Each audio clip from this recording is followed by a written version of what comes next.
Bonjour à tous et bienvenue sur cette nouvelle vidéo qui sera consacrée à mes achats que j'ai fait à la Japan Expo. Donc ça fait très longtemps que je n'avais pas encore fait de vidéo, mais c'est parce que j'avais le déménagement et puis après je n'avais pas encore internet. Donc le temps de tout faire, voilà, tout réavoir. Bon, je me suis dit ça y est, c'est le moment de vous refaire une vidéo et donc de remettre du contenu sur ma chaîne. Merci de votre patience et on commence tout de suite pour la vidéo sur la Japan Expo. Enfin, surtout sur ces achats. A tout de suite. Avant de vous montrer les achats que j'ai fait à la Japan Expo, je tiens d'abord à vous montrer le gros sac de Kiun. Alors, je me recule un tout petit peu. Il est magnifique. Donc là, on a IM. Hop, regardez, comparément, il est énorme. Donc il y a IM. C'était pour l'achat de 3 mangas donc sur le stand de Kiun. Et là, on a les Mémoires de Vanitas, qui est donc le nouveau manga qui est sorti en même temps que la Japan Expo. Il est juste énormissime. Et franchement, j'ai eu du mal à circuler à la Japan Expo avec ce sac, mais c'est pas grave, il est tout simplement magnifique. Et je regrette vraiment pas de l'avoir acheté. Enfin, du moins, d'avoir acheté les 3 mangas qui allaient donc avec ce sac. Et la première chose que je vais vous montrer est une peluche sur laquelle j'ai craqué. Alors j'ai craqué sur très peu de peluches.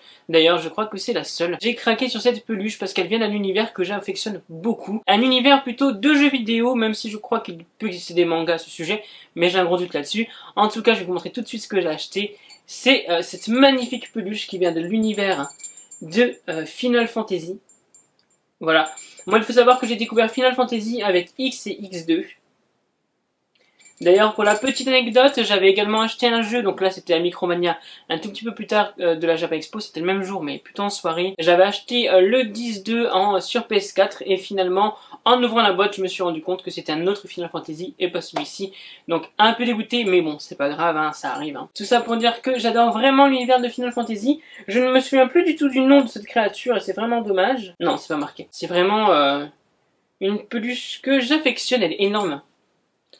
Si vous la mettez à côté de ma tête là, oh, elle est énorme. Mais elle est vraiment sympa. J'ai l'impression qu'elle a un costume de Noël. Bon, c'est assez contradictoire avec le beau temps qu'on a. Mais à la limite, c'est pas grave. Et les petites ailes de chauve-souris, elle fait un bruit monstrueux par contre quand je la bouge. Mais voilà, je la trouve vraiment très belle. Et en plus, elle est très douce.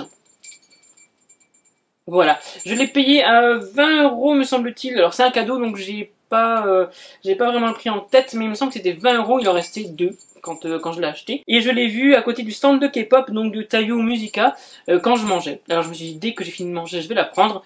Et au final, j'ai eu très peur parce qu'il en restait vraiment plus beaucoup. Mais voilà, je suis super content. C'est en regardant les vidéos de Keliado Japan que je me suis dit, ça y est, il faut que tu te procures des figurines.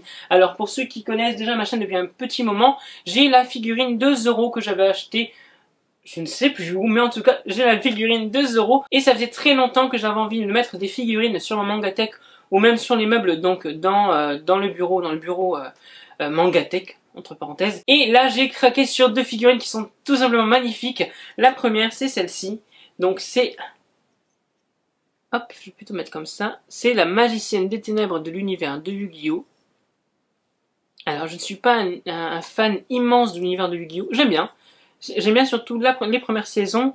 D'ailleurs, j'ai les mangas, j'ai quelques-uns des mangas, donc de la première saison. Mais j'avoue que ce personnage m'attire beaucoup. J'aime beaucoup cette figurine. Je la trouve vraiment magnifique, elle est très bien faite. Hop. Voici. Hop, plutôt comme ça, voilà. Elle est vraiment sympa. Donc là, pareil, hein, en fait, je me souviens vraiment pas des prix à laquelle j'ai acheté les figurines. Il faut juste savoir que certains stands de la Japan Expo vendent des figurines à des prix un peu plus élevés que d'autres stands. Celle-là, j'ai trouvé à un prix assez correct, donc ça va. De ce côté-là, je suis content. Et pour la seconde et dernière figurine que j'ai pris à la Japan Expo, c'est Perona de l'univers de One Piece. Alors, hop, je vous la montre. Il faut savoir que je connais One Piece depuis très peu de temps. Enfin, je connais One Piece depuis longtemps, mais je me suis mis au manga depuis très peu de temps. Je le trouve vraiment magnifique. Et en fait, en tombant sur des images sur internet de One Piece, je suis tombé sur le personnage de Perona. Je ne sais pas du tout ce qu'elle fait dedans, je ne suis pas si c'est une méchante ou une gentille, mais au vu de sa tête, je pense que c'est une méchante. Et donc du coup, voilà, je me suis dit que je voulais une figurine de Perona, parce que j'aimais beaucoup le style du personnage. Voilà, je le trouvais vachement cool. Donc au final, j'ai trouvé plusieurs figurines, aucune ne m'intéressait réellement. Je me suis dit, bon, bah pourquoi pas prendre la figurine de Perona en salopette, toute simple. Je me suis dit, tant pis, au moins ça fera ma première figurine Perona. En fait, je la voulais habiller en espèce de robe. Voilà, parce que je trouvais que c'était très Halloween, j'aimais beaucoup. Et au final, le vendeur, pensant que j'avais repéré cette figurine-là, m'a sorti celle-là. Et je la trouvais beaucoup plus chouette finalement que la figurine que j'avais vue dans la vitrine. Donc je me suis dit, allez, là c'est sûr qu'on la prend. Elle m'a coûté un peu plus de 20 €. peu plus de 20 euros. Ouais, je crois que c'était ça. Ou un peu plus de 30 euros. Mais bon, dans tous les cas, je la trouve vraiment chouette.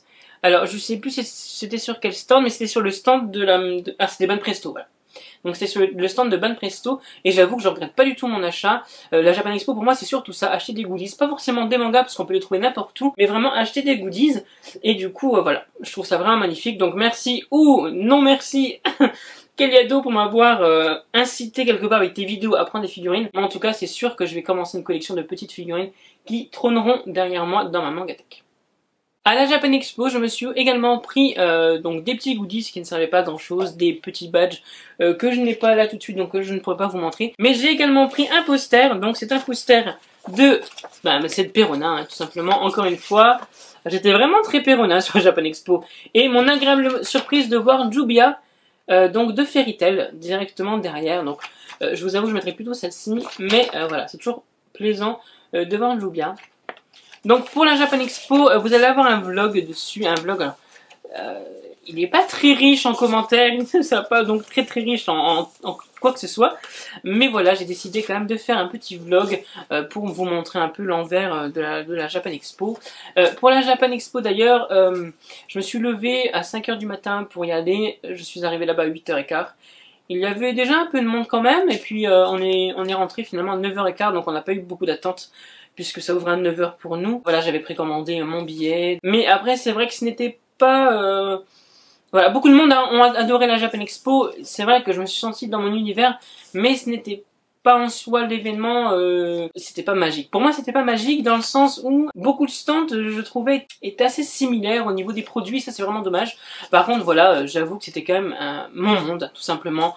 Voir des gens cosplayer, même voir des gens passionnés de l'univers de manga, était vraiment plaisant, ça s'est très bien passé. Puis avoir trouvé des petites figurines, être avec des gens qui comprennent un peu votre passion, c'est topissime.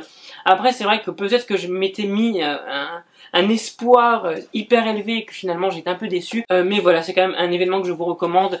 Ils font ça aussi pour gagner de l'argent, hein, très concrètement. C'est très vendeur, mais pas que. Hein, pas que. On ne va pas dénigrer les événements du Japon, les événements sur les mangas qu'ils font donc pour les passionnés. Et ça, c'est vraiment top. On a de la chance de pouvoir en avoir donc, dans quelques villes de France. Hein. Je cite notamment Marseille ou Paris. Je pense y retourner l'année prochaine.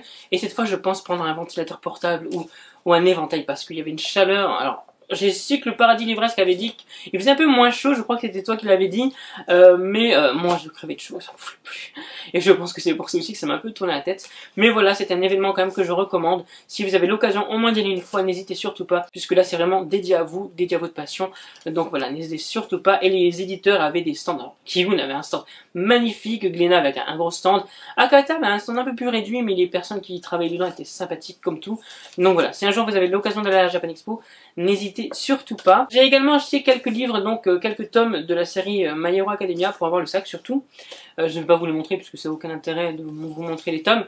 Je vous montrerai plutôt donc dans mes achats manga qui arriveront dans pas longtemps. J'ai fait très peu d'achats vraiment à la Japan Expo. J'ai vraiment bien profité, j'ai passé ma journée voilà à fond. Tout simplement.